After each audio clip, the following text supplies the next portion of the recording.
1996년 1월 14일 3명의 친구가 설산으로 올라갔습니다. 다음날 아침 그들은 돌아오지 않았습니다. 광범위한 수색에도 불구하고 단 하나의 단서도 발견되지 않았습니다. 사건은 미제로 종결됐고 가족들은 10년간 답없는 기다림 속에 살아야 했습니다.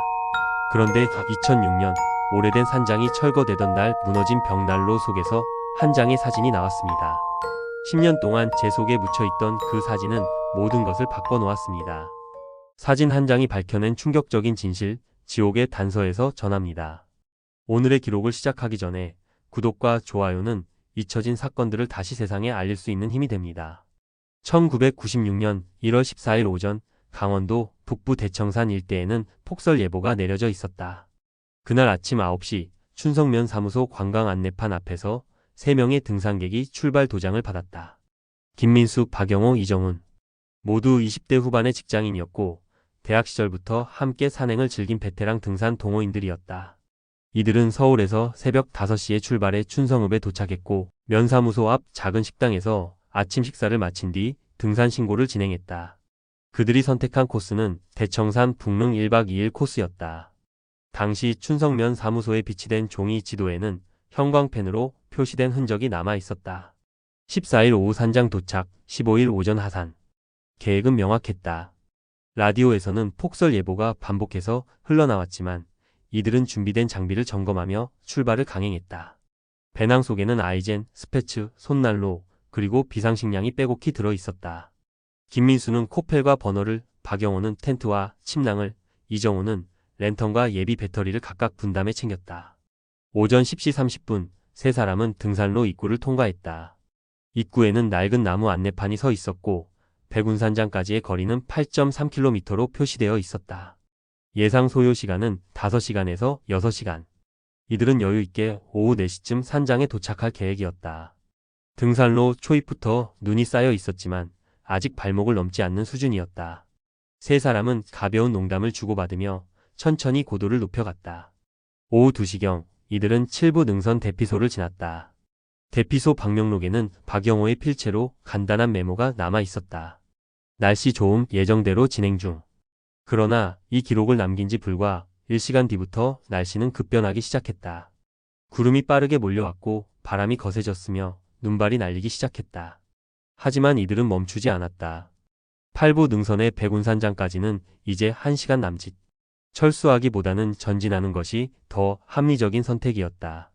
오후 4시경 세 사람은 북릉 8부 능선에 위치한 백운산장에 도착했다. 산장관리소에서 발급받은 낡은 종이 숙박권에는 일련번호 96-0114-03이 찍혀 있었다. 그날의 세 번째 숙박객이라는 뜻이었다. 관리인은 60대 중반의 남성으로 이 산장에서 10년 넘게 근무해온 베테랑이었다. 그는 폭설 예보를 다시 한번 경고했지만 이들은 익숙한 웃음으로 대답했다고 한다. 장작을 나르고 침낭을 펴고 저녁 식사를 준비하는 모습은 수십 번 반복해온 익숙한 루틴 그 자체였다. 산장 숙박 대장을 넘기던 관리인의 손이 멈췄다. 마지막 페이지 1월 13일 밤에 기록된 필체가 눈에 들어왔다. 익숙한 듯 하면서도 미묘하게 다른 그 필체는 이후 모든 의문의 시작점이 되었다. 관리인은 고개를 갸우뚱했지만 곧 일상으로 돌아갔다. 그날 밤 산장 밖으로는 눈이 내리기 시작했다. 저녁 8시경 적설량은 이미 무릎을 넘어서고 있었다. 세 사람은 난로 앞에 둘러앉아 라면을 끓여 먹으며 내일 하산 계획을 점검했다. 그것이 이들의 마지막 평범한 순간이었다. 1996년 1월 15일 오전 10시. 김민수 일행의 하산 예정 시간이었다. 그러나 정오가 지나고 오후 3시가 되어도 이들은 하산 지점에 나타나지 않았다. 오후 5시 김민수의 아내가 춘성경찰서에 신고했고 곧바로 초동수색이 시작되었다. 당시 강원 북부 지역 경찰서와 소방서는 즉각 수색팀을 편성했지만 폭설로 인해 가시거리가 50m도 되지 않았다. 첫날 수색은 백운산장까지 접근조차 하지 못한 채 중단되었다. 1월 16일 오전 날씨가 다소 호전되면서 본격적인 수색이 재개되었다. 경찰, 소방, 산악구조대, 그리고 지역 산악회 회원들까지 총 47명이 투입되었다. 수색 과정에서 발견된 첫 번째 단서는 7부 능선 대피소 인근에 버려진 일회용 카메라였다. 눈 속에 반쯤 묻혀있던 카메라는 박영호의 것으로 추정되었다. 필름을 현상한 결과 인화지 뒷면 날짜, 인자는 1월 14일 오후 2시 47분을 가리키고 있었다. 세 사람이 산장에 도착하기 약 1시간 전, 그들은 분명 예정된 코스를 따라 올라가고 있었다. 사진 속 세 사람은 밝게 웃고 있었고 배경에는 아직 눈이 내리기 전에 맑은 하늘이 펼쳐져 있었다. 또 다른 단서는 손난로 포장지였다. 눈 속에 반쯤 묻혀있던 포장지의 생산 LOT 번호를 역추적한 결과 1996년 1월 초 춘성읍 내 편의점에서 판매된 제품으로 확인되었다. 구매 시점은 출발 이틀 전으로 추정되었다. 포장지가 발견된 위치는 등산로에서 약 30m 벗어난 지점이었다. 수색대원들은 이 지점을 중심으로 반경 100m를 샅샅이 뒤졌지만 추가 흔적은 발견되지 않았다. 결정적 단서는 삐삐 수신 기록이었다. 박영호의 호출기에는 1월 14일 오후 7시 23분 짧은 숫자 메시지가 찍혀 있었다. 교환국 과금 로그를 역추적한 결과 발신지는 춘성읍 시외 버스터미널 인근의 공중전화 부스였다. 경찰은 해당 부스의 동전 투입 내역을 조회해 같은 날 오후 7시 20분부터 7시 25분 사이 총 3차례의 호출 시도가 있었음을 확인했다. 그중 한 통은 박영호의 호출기로 나머지 2통 중 하나는 백운산장 관리소 유선 번호로 연결돼 있었다. 수색대는 백운산장 관리인을 다시 소환했다. 관리인의 진술에 따르면 1월 14일 밤 7시 30분경 공중전화로 산장에 전화가 걸려왔다고 했다. 발신자는 신원을 밝히지 않았고 김민수 일행이 무사히 도착했는지 확인하는 짧은 통화였다고 했다. 관리인은 세 사람이 저녁 식사 중이라고 답했고 통화는 그것으로 끝났다. 발신자의 목소리는 남성이었으며 나이는 30대에서 40대로 추정되었다. 그러나 관리인은 그 목소리를 기억하지 못했다. 공중전화 부스 현장 조사에서 또 다른 단서가 나왔다. 코인 반환구에서 구겨진 쪽지 한 장이 발견되었다.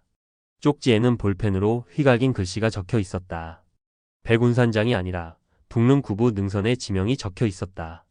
그곳은 공식 등산로에서 벗어난 샛길로만 접근 가능한 지점이었다. 쪽지의 필체는 산장 숙박대장의 그 미묘하게 다른 필체와 유사했다. 1월 17일 수색대는 마침내 백운산장에 도착했다. 산장 내부는 텅 비어 있었다. 세 사람의 배낭과 침낭은 그대로 남아 있었지만 사람은 어디에도 없었다. 난로는 꺼져 있었고 난로 옆에는 젖은 장작이 쌓여 있었다. 장작은 눈에 젖어 있었는데 이는 누군가 밤중에 밖으로 나가 장작을 가져왔다는 의미였다.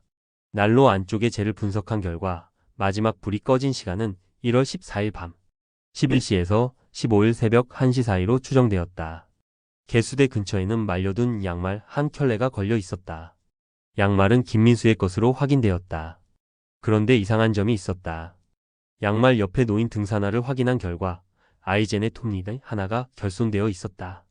아이젠은 얼음길에서 미끄럼을 방지하기 위한 필수 장비인데 톱니다가 빠진 아이젠은 오히려 더 위험했다. 수색대원들은 이 아이젠이 언제 어디서 파손되었는지 추적하기 시작했다. 산장 주변을 조사한 결과 산장에서 북쪽으로 약 200m 떨어진 얼음 사면에서 아이젠 톱니디와 일치하는 긁힘 흔적이 발견되었다. 개수대 배수구를 조사하던 중 작은 금속 부품 하나가 걸려 있었다. 부품은 길이 3cm, 폭 1cm 정도의 L자형 금속 조각이었다.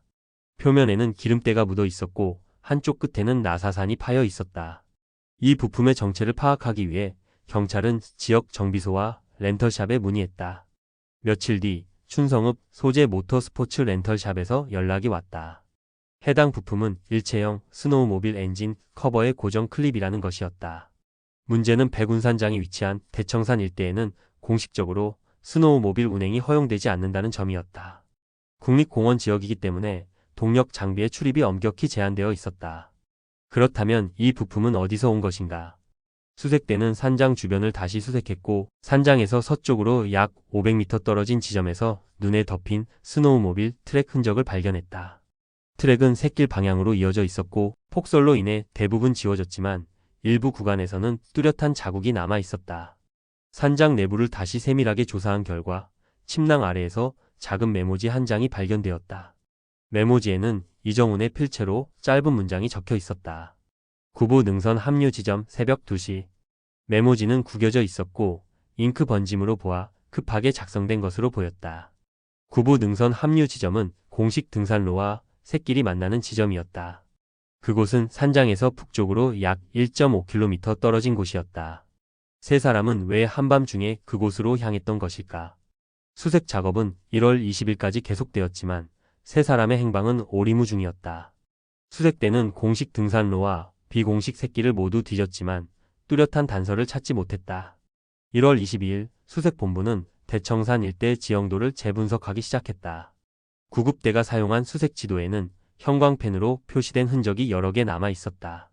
그중 일부는 공식 등산로를 따라 표시되어 있었지만 일부는 샛길 방향으로 표시되어 있었다. 지역 산악회 회원들의 증언에 따르면 대청산 북릉 코스에는 베테랑 등산객들만 아는 샛길이 여러 개 존재한다고 했다. 이 샛길들은 공식 지도에 표시되지 않았지만 산악회 내부에서는 공공연하게 알려진 루트였다. 샛길은 공식 등산로보다 가파르지만 거리가 짧아 시간을 단축할 수 있었다. 산악회 회보와 내부 유인물에는 샛길 입구가 빨간 펜으로 표시돼 있었고 당시 인쇄본을 보관 중이던 회원의 협조로 경찰은 해당 자료를 확보했다. 수색대는 샛길 입구를 다시 찾아갔다. 입구에는 빨간색 리본이 묶여 있었다. 등산 마니아들 사이에서는 샛길 입구를 표시하기 위해 리본을 묶어두는 관행이 있었다. 그런데 이상한 점이 있었다. 산악회의 관행에 따르면 샛길 입구에는 노란색 또는 주황색 리본을 사용한다고 했다. 빨간색 리본은 위험구역이나 출입금지 구역을 표시할 때 사용하는 색이었다. 누군가 의도적으로 샛길 입구에 리본을 바꿔치기 한 것일까? 눈 표면 층위 분석 결과 샛길 입구 인근에서 최근 보행 흔적이 발견되었다.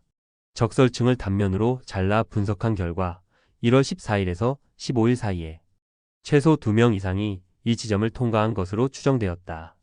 발자국 크기와 간격을 분석한 결과 한 명은 등산화를 신은 성인 남성, 다른 한 명은 스노우 부츠를 신은 인물로 추정되었다. 스노우 부츠 발자국은 등산객의 것이 아니었다.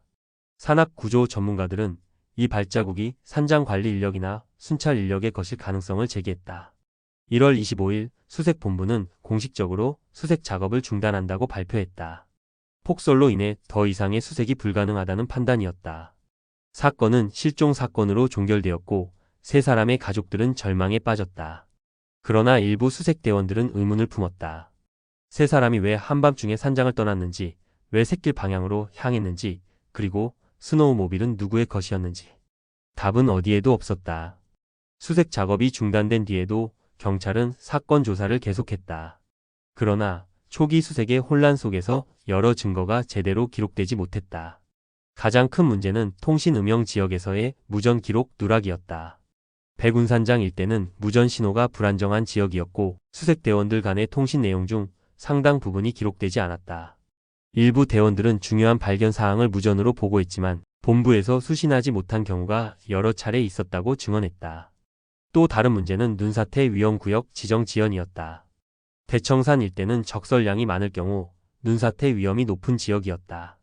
1월 16일 기상청은 눈사태 주의보를 발령했지만 해당 구역의 공식 지정은 1월 20일에야 이루어졌다. 4일간의 공백 동안 수색대는 위험구역에 무방비로 노출되어 있었고 일부 구역은 수색조차 하지 못한 채 접근이 차단되었다. 이후 눈사태 위험구역으로 지정된 지역 중 일부는 샛길과 겹쳐 있었다. 자원봉사 수색대의 좌표 표기 불일치도 문제였다. 당시 수색에는 경찰, 소방, 산악구조대 외에도 지역 산악회 회원들이 자원봉사로 참여했다. 그런데 각 팀이 사용하는 지도와 좌표 체계가 달랐다. 일부는 구좌표계를 사용했고 일부는 신좌표계를 사용했다. 이로 인해 발견 지점 보고에 혼선이 생겼고 일부 단서의 정확한 위치가 기록되지 못했다. 예를 들어 스노우모빌 트랙이 발견된 정확한 좌표는 여러 팀의 보고가 엇갈려 특정할 수 없었다. 2월 10일 경찰은 사건 종결 보고서를 작성했다. 보고서의 결론은 단서 없음이었다. 세 사람은 폭설 속에서 조난당한 것으로 추정되며 유해는 봄철 해빙기에 발견될 가능성이 있다고 기재되었다. 가족들은 이 결론을 받아들일 수 없었지만 더 이상 할 수 있는 일이 없었다. 봄이 왔고 여름이 지났지만 세 사람의 흔적은 어디에서도 발견되지 않았다. 사건은 그렇게 미제로 남았다. 1996년, 1997년, 1998년. 세월이 흘렀다. 백운산장은 노후화로 인해 2002년 폐쇄되었고 등산로는 다른 코스로 변경되었다. 세 사람의 가족들은 여전히 그날의 진실을 찾고 있었지만 세상은 점점 그 사건을 잊어갔다. 그러나 2006년, 10년 만에 사건은 다시 수면 위로 떠올랐다. 무너진 벽난로 속에서 한 장의 사진이 발견되면서 모든 것이 다시 시작되었다. 2006년 5월 3일 춘성군청은 폐쇄된 백운산장의 철거 작업을 시작했다. 4년간 방치된 산장은 지붕이 무너지고 벽체가 균열된 채 위험한 상태로 남아 있었다. 철거 작업은 지역 건설업체에 의뢰되었고 인부 5명이 투입되었다. 작업 첫날, 인부들은 산장 내부의 가구와 집기를 먼저 철거하기 시작했다. 오후 2시경 벽난로 철거 작업이 진행되었다. 벽난로는 오래된 벽돌로 쌓여 있었고 내부에는 10년간 쌓인 재와 그을음이 가득했다. 벽난로 상부를 해체하던 중 벽돌 더미가 갑자기 무너져 내렸다. 회색 재가 사방으로 흩날렸고 인부들은 급히 뒤로 물러났다. 먼지가 가라앉은 뒤 바닥에 흩어진 재 더미 속에서 이상한 물체가 발견되었다. 처음에는 그냥 쓰레기로 보였지만 자세히 보니 사진이었다. 폴라로이드 사진 한 장. 사진은 반쯤 탄 채로 재 속에 파묻혀 있었고 가장자리는 검게 그을려 있었지만 중앙 부분은 형체를 알아볼 수 있었다. 인부들은 즉시 작업을 중단하고 군청 담당자에게 연락했다. 군청 담당자는 사진을 확인한 뒤 경찰에 신고했다. 춘성경찰서 형사관은 즉시 현장으로 출동했고 사진을 증거물로 압수했다. 사진 속에는 3명의 남성이 찍혀 있었다. 난로 앞에 둘러앉아 있는 모습이었고 배경으로는 산장 내부가 보였다. 사진의 색감은 발해 있었지만 인물들의 얼굴은 비교적 선명했다. 사진 뒷면을 확인한 순간 형사들은 긴장했다. 볼펜으로 눌린 필압이 뚜렷하게 남아 있었고 짧은 메모가 적혀 있었다. 96, 1, 14, 백운산장. 마지막 밤. 메모의 날짜는 3사람이 실종되기 전날 밤이었다. 사진은 즉시 서울국립과학수사연구원으로 보내졌고 정밀 분석이 시작되었다. 사진 속 인물들의 신원 확인을 위해 1996년 당시 실종 신고서에 첨부된 사진들과 대조 작업이 진행되었다. 며칠 뒤 분석 결과가 나왔다. 사진 속 3명은 김민수, 박영호, 이정훈으로 확인되었다. 얼굴 윤곽, 체형, 그리고 당시 입고 있던 옷의 색상과 패턴이 모두 일치했다. 그런데 이상한 점이 있었다. 사진 속 3사람의 표정이 밝지 않았다. 웃고 있는 것도 아니었고 긴장한 표정도 아니었다. 그저 무표정하게 카메라를 응시하고 있었다. 마치 누군가에게 강요받아 찍은 사진처럼 보였다. 더 큰 문제는 사진의 촬영 각도였다. 폴라로이드 카메라는 즉석 사진기로 촬영자가 직접 들고 찍어야 했다. 그렇다면 이 사진은 누가 찍은 것인가? 3사람 중 1명이 셀프 타이머로 찍었을 가능성도 있었지만 사진의 구도를 보면 누군가 정면에서 카메라를 들고 찍은 것이 분명했다. 그날 밤 산장에는 4번째 사람이 있었다. 그리고 그 사람은 지금까지 한 번도 모습을 드러내지 않았다. 2006년 5월 10일 국립과학수사연구원은 폴라로이드 사진에 대한 심층 분석 보고서를 제출했다. 보고서에는 고해상도, 스캔 이미지와 노이즈 제거 처리 결과가 포함되어 있었다. 첫 번째 작업은 사진 표면에 묻은 타르 성분을 디지털로 제거하는 것이었다.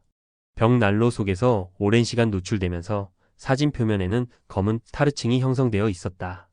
이를 제거한 결과 사진의 세부 사항이 더 선명하게 드러났다. 두 번째 작업은 배경 분석이었다. 사진 속 3사람 뒤편으로 산장 내부가 보였다. 난로, 창문, 그리고 벽에 걸린 등산 장비들. 분석관들은 창문 부분을 확대했다. 창문 유리에는 산장 내부의 반사상이 희미하게 비쳐 있었다. 반사상을 최대한 선명하게 보정한 결과 놀라운 사실이 드러났다. 유리창에 비친 실루엣이 하나 더 있었다. 후드형 외투를 입은 인물의 실루엣이었다. 실루엣의 위치를 역산한 결과 촬영자는 3사람으로부터 약 2m 떨어진 위치에서 카메라를 들고 있었던 것으로 추정되었다. 키는 170cm에서 175cm 사이, 체격은 중간 정도. 후드 외투의 형태를 분석한 결과 1990년대 중반에 유행하던 오버사이즈 스타일의 파카였다.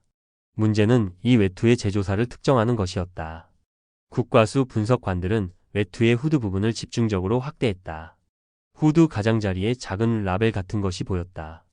해상도 한계로 인해 글자는 읽을 수 없었지만 라벨의 형태와 위치는 파악할 수 있었다. 분석관들은 1990년대 중반 국내에서 유통된 파카형 외투들의 라벨 패턴을 조사하기 시작했다. 약 50여 개 브랜드의 제품을 조사한 결과 해당 라벨 패턴과 일치하는 제품군이 발견되었다.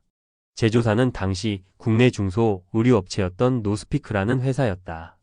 이 회사는 등산복과 아웃도어 의류를 전문으로 제작했으며 1990년대 중반 강원 지역에서 상당한 점유율을 가지고 있었다.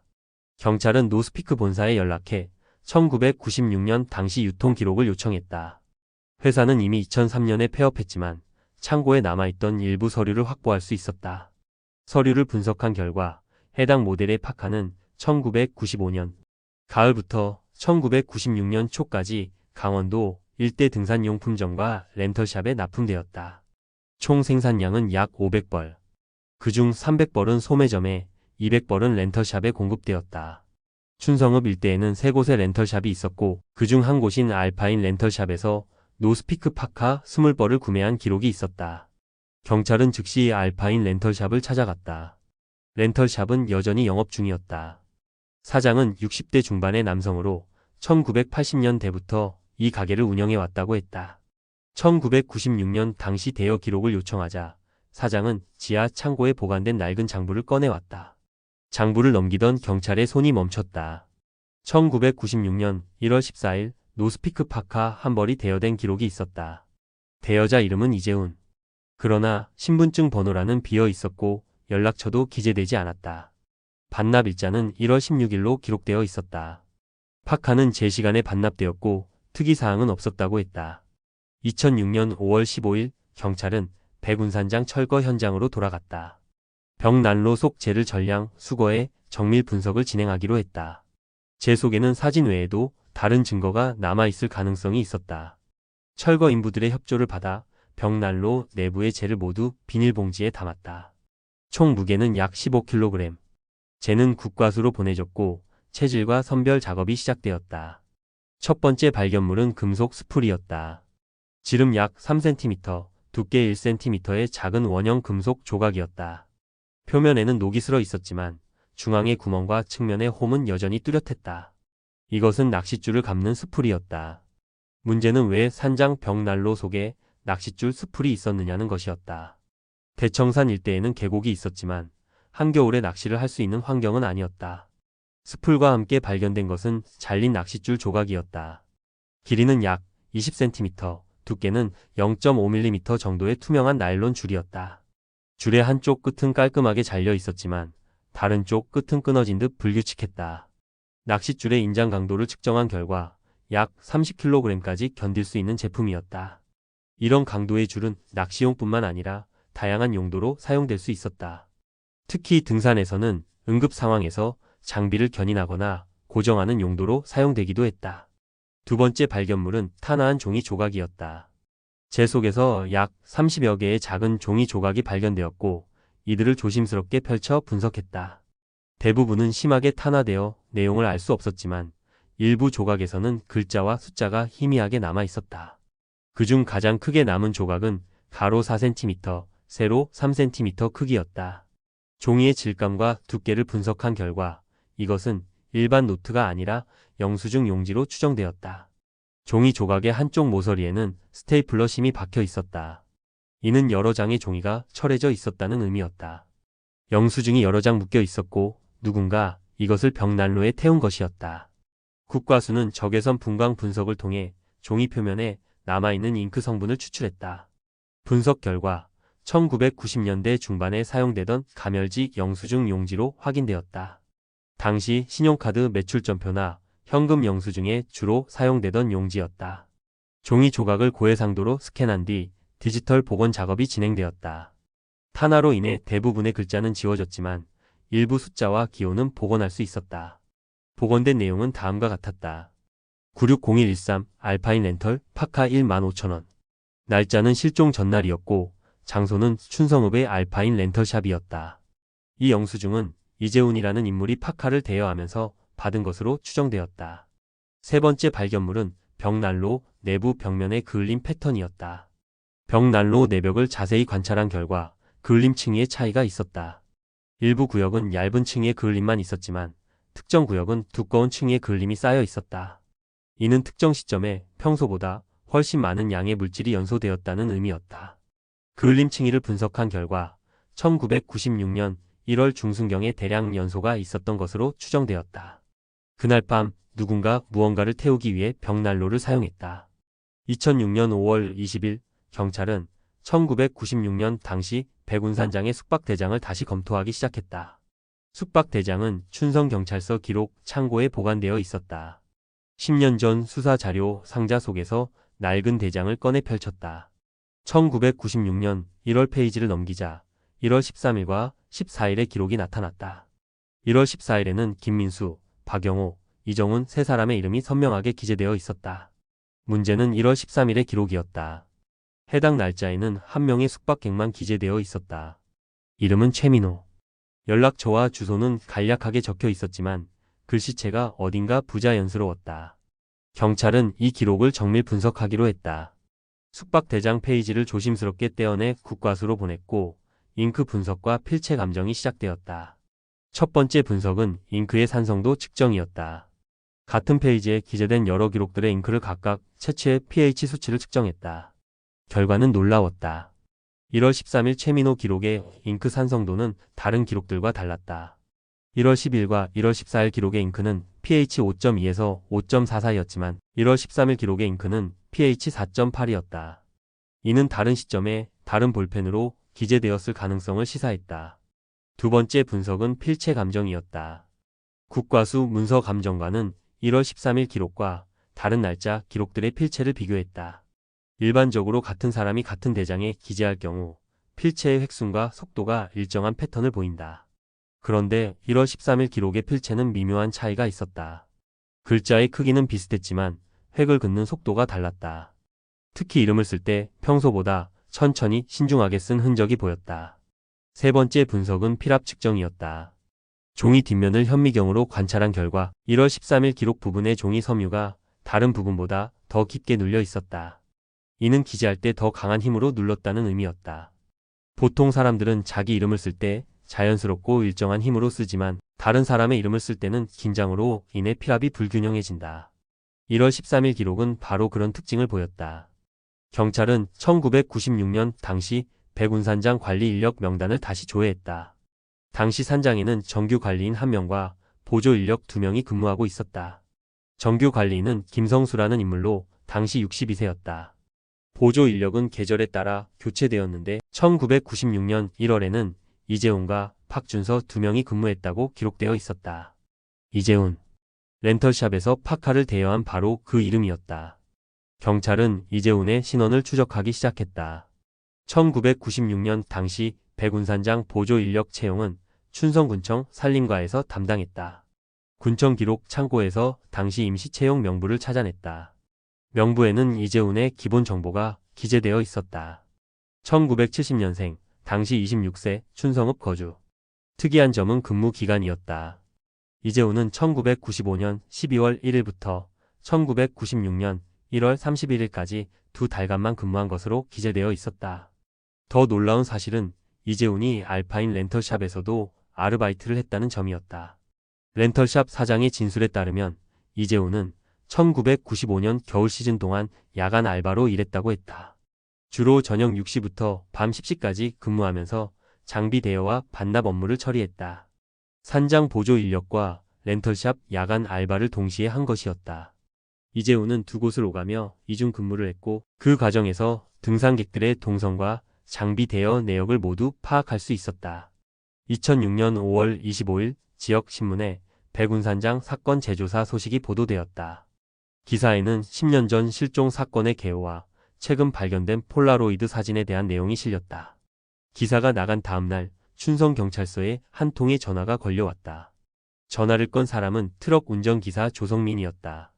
그는 1996년 1월 15일 새벽 대청산 인근 벌목로에서 이상한 소음을 들었다고 증언했다. 조성민은 당시 40대 초반으로 춘성읍 소재 목재회사에서 벌목 운반 트럭을 운전하는 일을 했다. 1996년 1월 15일 새벽 3시경 그는 벌목로를 따라 트럭을 운전하고 있었다. 겨울철에는 새벽 일찍 벌목 작업을 시작하기 때문에 새벽 운행이 잦았다고 했다.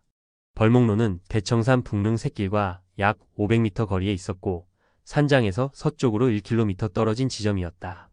새벽 3시 10분경 조성민은 엔진 소리와 다른 기계음을 들었다고 했다. 처음에는 다른 트럭인 줄 알았지만 소리가 점점 가까워지면서 그것이 스노우모빌 엔진 소리라는 것을 알아챘다. 당시 대청산 일대에는 스노우모빌이 거의 없었고 국립공원 구역이라 동력 장비 출입이 금지되어 있었다. 조성민은 이상하다고 생각했지만 자신의 일에 집중하느라 깊이 생각하지 않았다고 했다. 그런데 스노우모빌 소리는 약 10분 정도 계속되었고 벌목로 쪽으로 점점 가까워졌다. 조성민은 트럭을 세우고 밖을 내다봤다. 어둠 속에서 희미한 불빛이 움직이는 것이 보였다. 스노우모빌의 전조등이었다. 불빛은 샛길 합류 지점에서 벌목로 쪽으로 이동하고 있었다.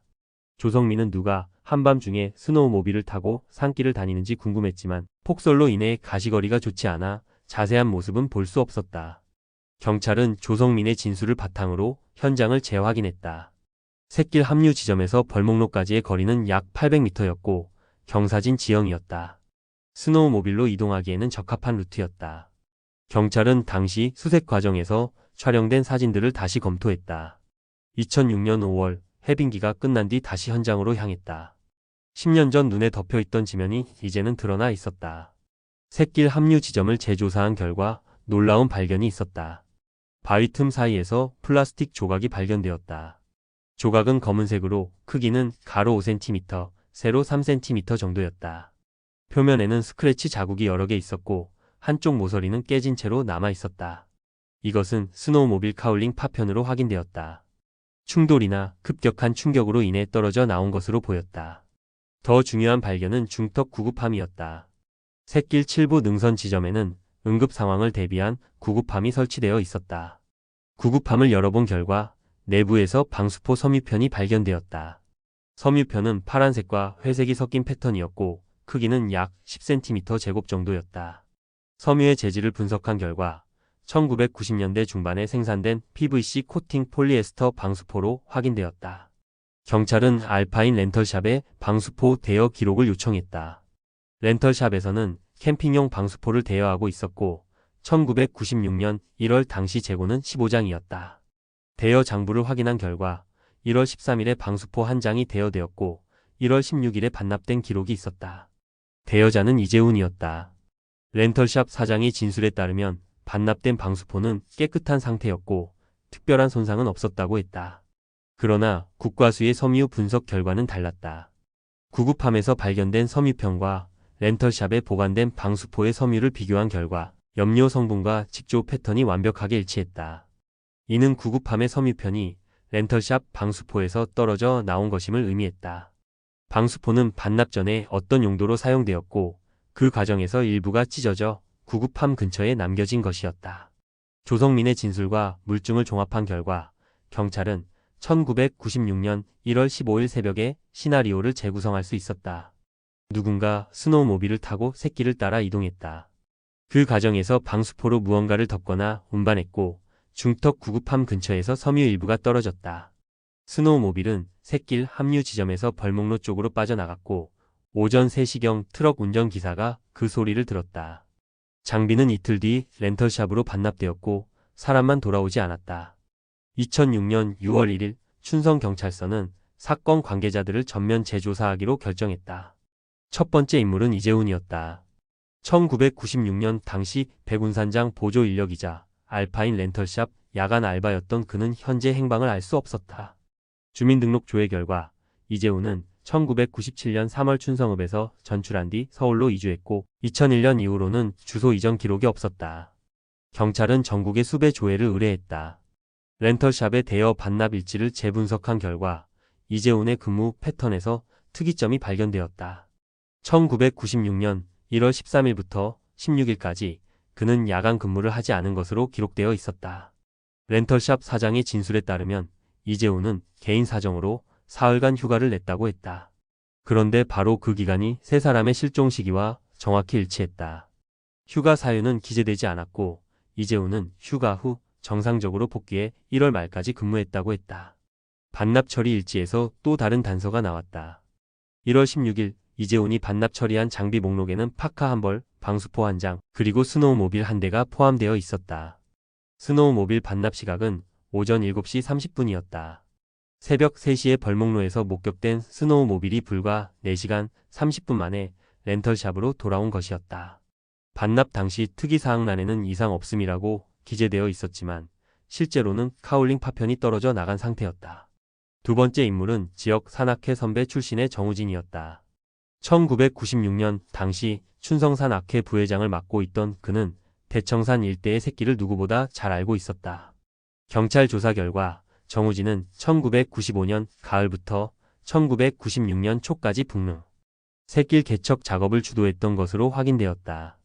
샛길 입구의 리본도 그가 설치한 것이었다. 그런데 1996년 1월 이후 정우진은 갑자기 산악회 활동을 중단했고 그의 여름 춘성을 떠났다. 정우진을 추적한 결과 그는 현재 수도권 소재 건설회사에서 근무하고 있었다. 경찰은 그를 참고인 자격으로 소환했다. 조사 과정에서 정우진은 1996년 1월 14일 밤 백운산장 근처에 있었다는 사실을 시인했다. 그는 당시 단독 산행 중이었으며 산장에 들르지 않고 샛길로 하산했다고 진술했다. 그러나 그의 진술에는 모순이 있었다. 산장 숙박대장에는 1월 13일 밤 최민호라는 이름이 기재되어 있었고 그 필체는 정우진의 필체와 유사했다. 세 번째 인물은 백운산장 관리인 김성수였다.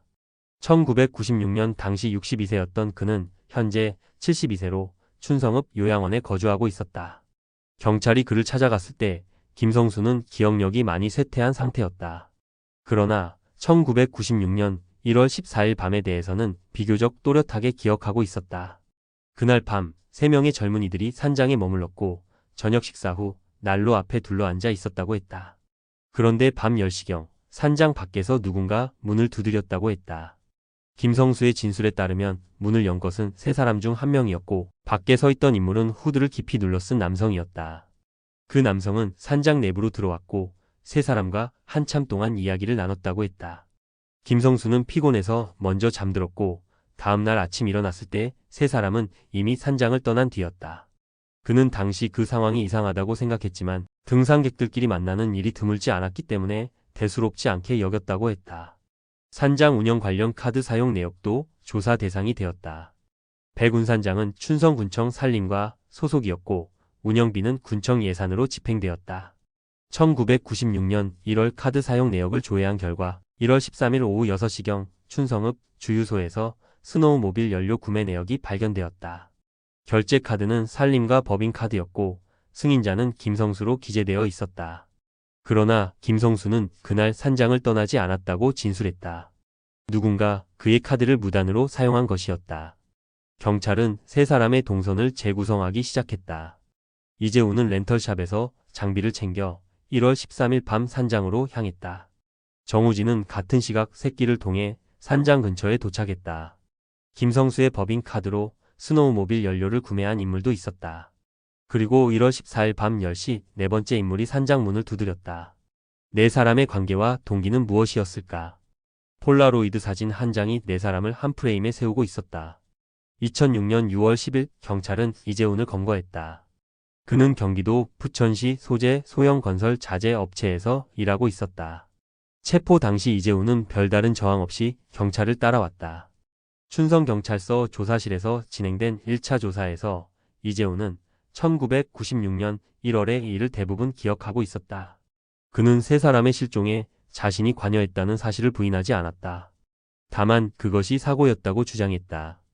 이재훈의 진술에 따르면 1996년 1월 14일 밤 그는 정우진과 함께 산장을 방문했다. 정우진은 대청산 샛길 개척 작업을 하던 중 귀중한 자료를 산장 근처에 두고 왔다며 이재훈에게 함께 가자고 제안했다.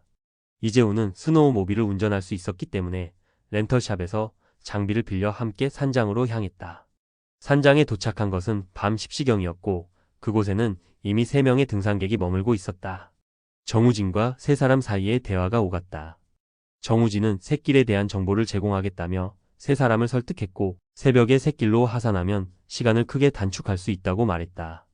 김민수, 박영호, 이정우는 처음에는 거절했지만 정우진의 설득에 결국 동의했다. 새벽 1시경 5명은 산장을 떠나 샛길로 향했다. 이재훈은 스노우모빌로 앞서 가며 길을 안내했고 4사람은 도보로 뒤따랐다. 문제는 샛길 7부 능선 지점에서 발생했다. 어둠과 폭설로 인해 가시거리가 극도로 제한된 상황에서 일행 중 한 명이 발을 헛디뎠다. 급경사 얼음 사면으로 미끄러진 그는 약 30m 아래로 추락했다. 나머지 일행이 급히 구조에 나섰지만 추락한 인물은 이미 의식을 잃은 상태였다. 이재훈은 낚싯줄을 이용해 응급 견인을 시도했고 정우진과 나머지 두 사람이 함께 끌어올렸다. 그러나 의식을 회복하지 못했고 맥박도 감지되지 않았다. 패닉에 빠진 일행은 어떻게 해야 할지 몰랐다. 구조대를 부를 경우 새끼를 무단으로 안내한 정우진과 장비를 무단 대여한 이재훈의 책임 문제가 불거질 것이 분명했다. 새벽 2시 5명은 긴급 회의를 했고 최악의 선택을 내렸다. 시신을 임시로 은폐하고 사고 흔적을 지운 뒤 각자 하산하기로 한 것이었다. 이재훈은 방수포로 시신을 감쌌고 스노우모빌로 샛길 외곽 지역까지 운반했다. 나머지 세 사람은 도보로 하산 루트를 따랐다. 그러나 이재훈의 진술에는 치명적인 공백이 있었다. 그는 나머지 두 사람이 무사히 하산했다고 주장했지만 실제로 세 사람 모두 실종되었다. 경찰은 이재훈을 추궁했다. 두 번째 조사에서 이재훈은 진술을 번복했다. 추락사고는 한 명이 아니라 세 명 모두에게 발생했다고 했다.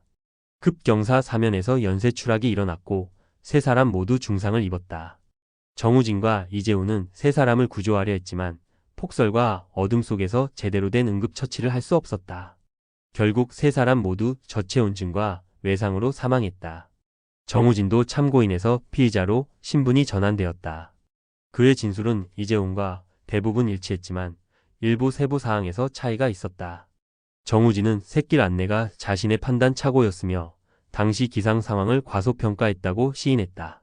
그러나 시신 은폐에 대해서는 이재훈이 주도했다고 주장했다. 이재훈은 반대로 정우진이 은폐를 제안했다고 맞섰다. 두 사람의 진술은 핵심 부분에서 엇갈렸다. 국과수는 물증을 재분석했다. 폴라로이드 사진 속 후드 외투의 재봉 패턴과 렌털샵 대여복을 현미경으로 비교한 결과 완벽하게 일치했다.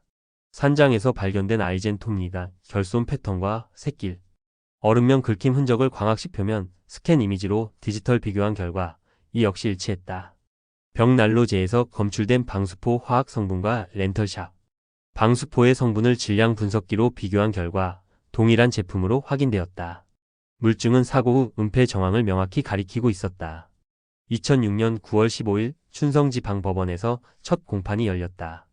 이재훈과 정우진은 과실치사 및 사체은닉 혐의로 기소되었다. 검찰은 두 피고인이 무모한 샛길 안내로 세 사람의 사망을 초래했으며 구조 의무를 방기하고 시신을 은폐했다고 주장했다. 변호인 측은 사고는 예측 불가능한 자연재해였으며 은폐 행위는 극한의 공포 상황에서 나온 일시적 판단 착오였다고 반박했다. 첫 번째 쟁점은 과실치사 성립 여부였다. 검찰은 정우진이 악천 후 상황에서 비공식 샛길로 일행을 유도한 것이 중과실에 해당한다고 주장했다. 당시 폭설주의보가 발령된 상태였고 야간 산행은 위험하다는 것을 충분히 인지할 수 있었다는 것이다. 변호인은 피해자들이 모두 경험 있는 등산객이었으며 샛길 이동에 동의했다고 반박했다. 또한 사고는 급경사 사면의 돌발 상황으로 발생했으며 피고인들의 과실과 인과관계가 명확하지 않다고 주장했다. 두 번째 쟁점은 사체은닉 공범 성립 여부였다. 검찰은 이재훈과 정우진이 공모해 시신을 은폐하고 증거를 인멸했다고 주장했다. 특히 산장으로 돌아가 폴라로이드 사진과 관련 증거를 벽난로에서 소각한 행위는 명백한 증거인멸이라고 강조했다. 변호인은 두 피고인이 극도의 공황 상태에서 합리적 판단을 할 수 없었으며 사체은닉 의도가 아니라 임시 보관 조치였다고 주장했다. 또한 당시 구조대를 부를 경우 추가 인명피해가 우려되는 상황이었다고 변론했다. 세 번째 쟁점은 폴라로이드 사진 증거의 신빙성이었다. 검찰은 사진이 사건 당일 산장에서 촬영되었으며 네 번째 인물의 존재를 입증하는 결정적 증거라고 주장했다. 국과수 감정 결과 사진 속 인물들과 배경, 촬영 일시가 모두 확인되었다는 것이다. 변호인은 사진이 10년간 벽난로 속에 방치되어 있었기 때문에 변형과 훼손 가능성을 배제할 수 없다고 반박했다. 특히 배경 유리창 반사상의 해석은 지나치게 확대된 추론이라고 주장했다. 네 번째 쟁점은 뒤늦은 목격자 진술의 신빙성이었다. 검찰은 트럭 운전기사 조성민의 진술이 구체적이고 일관성 있으며 물증과도 부합한다고 주장했다. 스노우모빌 소음을 들은 시각, 장소, 상황이 모두 피고인들의 진술과 일치한다는 것이다. 변호인은 10년이 지난 기억이 정확할 수 없으며 목격자가 실제로 본 것은 불빛뿐이었다고 반박했다. 또한 당시 대청산 일대에는 산림관리 차량들이 자주 운행되었기 때문에 스노우모빌이 이 사건과 관련되었다는 확신을 할 수 없다고 주장했다. 재판은 석 달간 계속되었다. 피해자 유족들은 법정에 출석해 진실규명과 엄정한 처벌을 호소했다. 10년간 행방을 알 수 없었던 가족들의 죽음이 단순 사고가 아니라 은폐된 범죄였다는 사실에 분노했다. 피고인들은 최후 진술에서 깊은 후회와 사죄의 뜻을 밝혔다. 그러나 유족들의 용서를 구하기에는 너무 많은 시간이 흘렀고 너무 많은 고통이 쌓여 있었다. 2006년 12월 20일 1심 선고가 내려졌다. 이재우는 과실치사 및 사체은닉 혐의로 징역 5년을 선고받았다. 정우진은 과실치사 혐의는 유죄, 사체은닉 혐의는 일부 무죄로 판단되어 징역 3년을 선고받았다. 재판부는 두 피고인의 행위가 중대한 과실에서 비롯되었으며 사후 은폐 행위로 유족들에게 10년간의 고통을 안겼다고 판시했다. 다만 극한 상황에서의 공포와 혼란을 일부 참작했다. 검찰과 피고인 측 모두 항소했지만 2심에서도 원심이 대부분 유지되었다. 2007년 4월 해빙기가 시작되었다. 경찰과 유족들은 대청산 새끼 일대에 대한 대규모 수색을 재개했다. 이재훈과 정우진의 진술을 바탕으로 시신이 은폐된 것으로 추정되는 지역을 집중 탐색했다. 수색에는 경찰, 소방, 산악구조대뿐만 아니라 자원봉사자들도 대거 참여했다. 유족들도 직접 산을 올랐다. 10년 만에 가족을 찾을 수 있다는 희망이 그들을 움직였다. 4월 12일 샛길 6부 능선 외곽 지역에서 첫 번째 단서가 발견되었다. 바위 틈 사이에서 등산화 한 켤레가 나왔다. 등산화는 심하게 부식되어 있었지만 브랜드 로고는 여전히 확인할 수 있었다. 유족들의 확인 결과 이것은 박영호의 등산화로 추정되었다. 등산화가 발견된 지점에서 반경 50m를 집중 수색한 결과 배낭 프레임과 텐트 폴대 일부가 추가로 발견되었다. 4월 18일 등산화 발견 지점에서 북쪽으로 약 100m 떨어진 곳에서 금속 스풀과 낚싯줄이 다시 발견되었다. 이것은 산장 벽 난로에서 발견된 것과 동일한 종류였다. 낚싯줄은 약 5m 길이로 한쪽 끝에는 매듭이 묶여 있었고 다른 쪽 끝은 끊어져 있었다. 국과수는 이 낚싯줄을 이용해 응급견인 실험을 재현했다. 실험 결과 30kg 정도의 무게를 끌어올릴 수 있었지만 50kg 이상에서는 줄이 끊어지는 것으로 나타났다. 4월 25일 수색 범위를 더 확대한 결과 계곡 하류 지점에서 유해로 추정되는 유골 일부가 발견되었다. 10년간 자연에 노출되어 있었기 때문에 대부분 소실되었지만 일부 뼈, 조각과 치아가 남아 있었다. 국과수는 유골을 회수해 DNA 감식을 진행했다. 유족들로부터 채취한 DNA와 대조한 결과 유골은 김민수의 것으로 확인되었다. 10년 만에 가족 중 한 명이 돌아온 것이었다. 추가 수색은 5월까지 계속되었지만 나머지 두 사람의 유해는 발견되지 않았다. 전문가들은 계곡 하류로 떠내려가거나 야생 동물에 의해 흩어졌을 가능성을 제기했다. 유족들은 비록 모두를 찾지는 못했지만 적어도 한 명이라도 돌아왔다는 사실에 위안을 얻었다. 김민수의 장례식은 5월 10일 춘성읍 공설묘지에서 치러졌다. 늦은 장례식이었지만 마침내 그는 고향 땅에 묻힐 수 있었다. 사건 현장에 대한 과학적 재조사도 병행되었다. 수색팀은 샛길 7부 능선 급경사 얼음 사면을 정밀 조사했다. 해빙으로 드러난 암벽에는 낙석 흔적과 긁힘 자국이 여러 곳에 남아 있었다. 이 자국들을 광학식 표면 스캔 이미지로 분석한 결과 1996년 당시 추락 사고가 발생했을 때 생긴 것으로 추정되었다. 특히 한 지점에서는 아이젠 톱니드와 일치하는 금속 자국이 발견되었다. 이는 추락 과정에서 누군가 아이젠으로 암벽을 긁으며 추락을 막으려 했다는 증거였다. 장비 매장 지점도 재구성되었다. 이재훈의 진술에 따르면 그는 시신을 임시로 은폐한 뒤 관련 장비들을 인근에 묻었다고 했다. 수색팀은 금속 탐지기를 동원해 지하 탐색을 진행했고 여러 지점에서 금속 반응이 나왔다. 발굴 결과 배낭 프레임, 코펠, 랜턴 등의 장비가 출토되었다. 이 장비들은 모두 10년간 땅속에 묻혀 있었지만 금속 부품들은 형태를 유지하고 있었다. 국과수는 이 장비들을 1996년 당시 세 사람이 휴대했던 물품 목록과 대조했고 상당 부분이 일치함을 확인했다. 2007년 6월 춘성경찰서는 1996년 대청산 실종 사건에 대한 최종 보고서를 작성했다. 보고서에는 10년간의 수사 과정, 증거 분석 결과, 재판 경과, 그리고 유해 발견까지의 모든 내용이 담겼다. 경찰은 이 사건을 교훈 삼아 향후 유사 사건 예방을 위한 개선 방안을 제시했다. 첫 번째 개선안은 초기 수색 프로토콜의 보완이었다. 산악 지역 수색 시 위성통신 장비를 필수로 배치하고 모든 수색대원의 발견 사항을 실시간으로 기록하는 통합 관제 시스템 구축이 제안되었다. 수색팀 간 좌표 체계를 단일화하고 GPS 기반 위치 추적 시스템을 도입해 혼선을 방지하기로 했다. 두 번째는 산악 구조 통신망 보강이었다. 주요 등산로와 산장 주변에 중계기를 추가 설치하고 비상시 사용할 수 있는 위성 전화를 각 산장에 비치하기로 했다. 기상청과의 실시간 정보 공유 체계를 강화해 악천 후 예보 시 즉시 경보를 전달할 수 있도록 했다. 세 번째는 비공식 트레일 관리였다. 전국 주요 산악 지역의 비공식 트레일을 전수조사하고 위험도를 평가해 일부는 공식 등산로로 편입하거나 폐쇄하기로 했다. 샛길 입구에 경고 표지판을 설치하고 무단 진입 시 과태료를 부과하는 방안이 검토되었다. 네 번째는 렌털 장비 추적 시스템 도입이었다.